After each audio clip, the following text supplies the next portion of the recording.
Bom dia a todos e todas. Eu sou Maiana, sou da FASE, sou da Rede de Justiça Ambiental e do Comitê em Defesa dos Territórios Frente à Mineração. E vou falar um pouquinho desse movimento que Edson já apresentou, né? De como que esse chamamento a um Fórum Alternativo Mundial das Águas tem tocado no coração de muita gente que tem lutado no campo, no cerrado, na floresta, nas periferias das grandes cidades, para que as águas sigam vivas e sigam protegidas, né? Então, a gente tem... Então, aí, nesse sentido, eu vou tentar falar de uma experiência de diálogos e convergências entre redes que atuam no tema das águas, historicamente, e que, a partir daí, a gente tem sentido a potência que esse fórum alternativo vai ser no encontro dessas lutas, no encontro dessas perspectivas, na medida em que a gente possa usar esse processo para nos fortalecer e para criar articulações inéditas, articulações novas entre todas essas lutas que estão resistindo aos processos de privatização, de contaminação e de assassinato das nossas águas, né?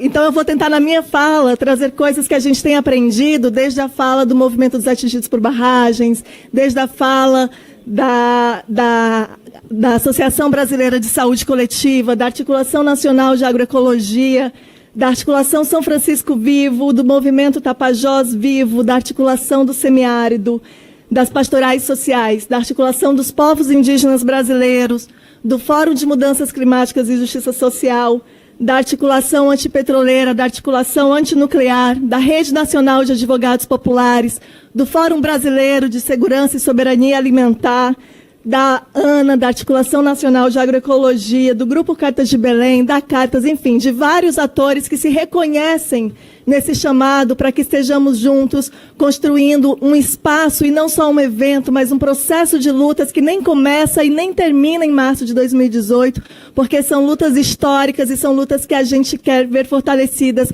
para o FAMA e para depois do FAMA. E aí, junto com a coordenação nacional do FAMA, essas entidades puderam ter um espaço de diálogo e têm participado do processo de construção do FAMA, e a gente tem aprendido que a gente tem muita coisa a dizer para a sociedade e a dizer para aqueles que vão estar dentro do Fórum Mundial, das corporações, que a gente tem muita coisa a dizer, tanto porque a gente tem muita coisa importante para denunciar, como também a gente tem muito anúncio bom. Tem muitas, infelizmente eu vou falar algumas coisas que a gente tem aprendido que são depressivas, né? São elementos da nossa conjuntura, que são desmobilizadores, mas também nessas resistências a gente tem visto que existem alternativas que estão sendo construídas, existem outras existências que informam novas práticas, novas formas de se relacionar com as águas, e isso também a gente precisa dizer no FAMA, né? O nosso FAMA, o nosso Fórum Alternativo vai ter denúncia que vai sair no jornal, vai ter denúncia que vai ser gritada nas ruas, mas vai ter também esperança, porque essas lutas vão continuar e essas lutas precisam ser fortalecidas. Obrigada. No campo das denúncias, a gente tem visto que as águas têm sido capturadas. O MAB, por exemplo, ele nos ajudou falando que desde que nos últimos 50 anos, dos maiores 227 rios que a gente tem no mundo, mais de 60% deles já foram domados e barrados, e que nestes últimos 50 anos, pelo menos, de 40 a 80 milhões de pessoas têm sido atingidas por esse processo de captura e de barramento dessas águas, a maioria delas camponeses e populações originárias. Quem está enfrentando a mineração está falando que, por exemplo, aqui no país, o setor mineral é responsável pela segunda maior quantidade de outorgas de água, e isso cria situações de disputa hídricas absurdas. Em Minas Gerais, por exemplo, 3 minerodutos, sem nem falar de toda a água que precisa para o setor produtivo da mineração, mas só a água que eles usam para canalizar minério para o porto e exportar, são responsáveis pelo consumo de 8 milhões de metros cúbicos por mês, metade do consumo da população inteira de BH. Quem luta contra o agronegócio está dizendo que 72% da nossa água está indo para o setor agropecuário. Metade dessa água está sendo desperdiçada e, inclusive, contaminada pelo uso de agrotóxicos e pelas pulverizações aéreas e pulverizações do setor.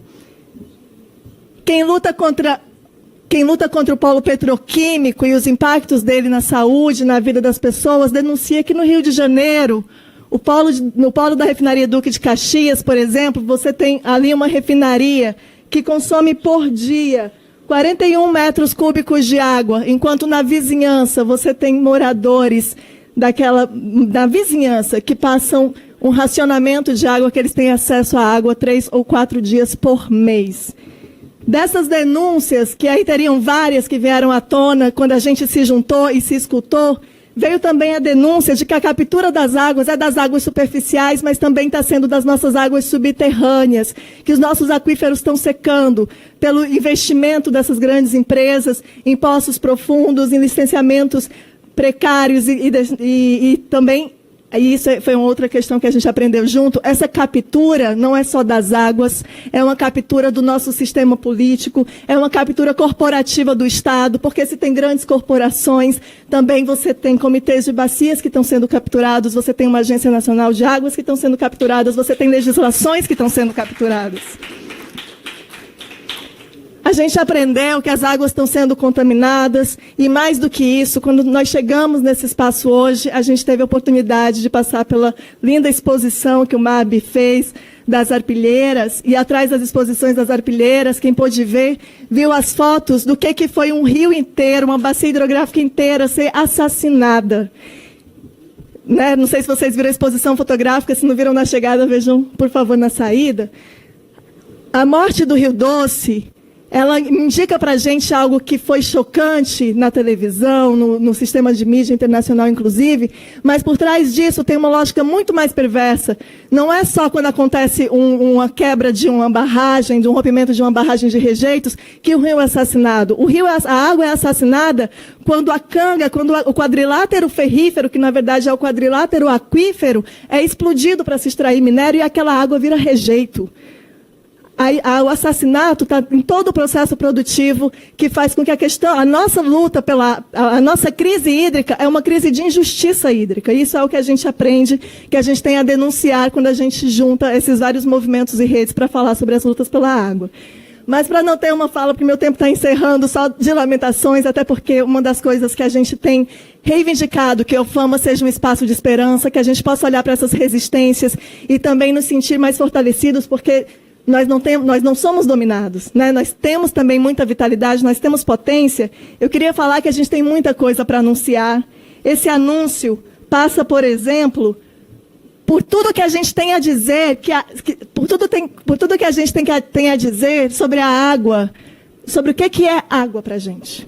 Porque se a gente já está certo na nossa denúncia que a água não é mercadoria, quando a gente se junta, a gente pode dizer para a sociedade que a água é direito, mas também que a água é alimento, que a água é território, que a água é saúde, que a água é vida, que a água é bem comum, que a água é sagrado.